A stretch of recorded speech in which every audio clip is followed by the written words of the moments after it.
कळवण तालुक्यातील कृषी विज्ञान केंद्र मालेगाव आणि कृषी विभाग कळवण यांच्या संयुक्त विद्यमाने कळवण तालुक्यातील मौजे, मानूर, देसराणे, गणोरे तसेच आंबुर्डी बुद्रुक या गावांमध्ये मका पिकावरील लष्करी अळीविषयी जनजागृती करण्यात आली आहे। कृषी विज्ञान केंद्राचे पीक संरक्षण शास्त्रज्ञ विशाल चौधरी यांनी या लष्करी अळीचे एकात्मिक नियंत्रण आणि तालुका कृषी अधिकारी सीताराम पाखरे यांनी मका पिकामध्ये पक्षी थांब्याचं महत्त्व याविषयी मार्गदर्शन केलंय।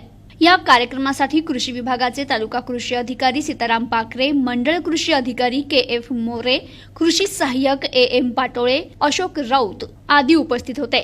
तसेच यावेळी पीक विम्याबाबत देखील मार्गदर्शन करण्यात आलं। जनजागृती करण्याचा उद्देश असा की ह्या खरीप हंगामापासून आपल्याला असं आढळून आलं की बऱ्यापैकी शेतामध्ये लष्करी अळीचा प्रादुर्भाव जो आहे तो मोठ्या प्रमाणात वाढताना दिसत आहे।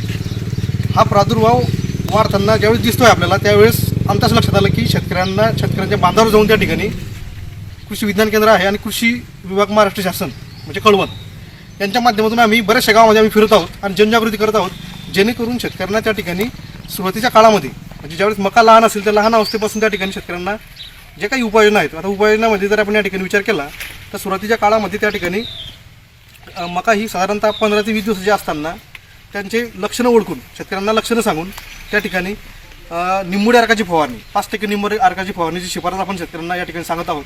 त्याच्यानंतर आपण या ठिकाणी पक्षी थांबे तुम्ही पाहत असाल तर पक्षी थांब्याचे जे महत्त्व आहे ते त्या ठिकाणी आपण शेतकऱ्यांना सांगतो आहोत।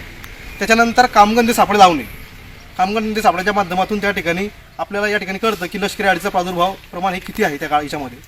आणि त्याच्यानंतर एकात्मिक पद्धतीमधून आपण रासायनिक पद्धतीची जी काही फवारणी आहे त्याच्याकडे आपण शेतकऱ्यांना सांगतो की त्या ठिकाणी नंतर तुम्ही रासायनिकची फवारणी जी आहे त्या ठिकाणी तुम्ही घ्या।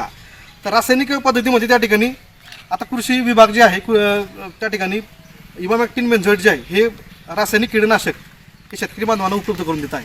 साधारणतः मला 60-50% सबसिडी शेतकरी बांधवांना उपलब्ध करून देत आहे। NTV news Marathi, Kalwan, Nashik.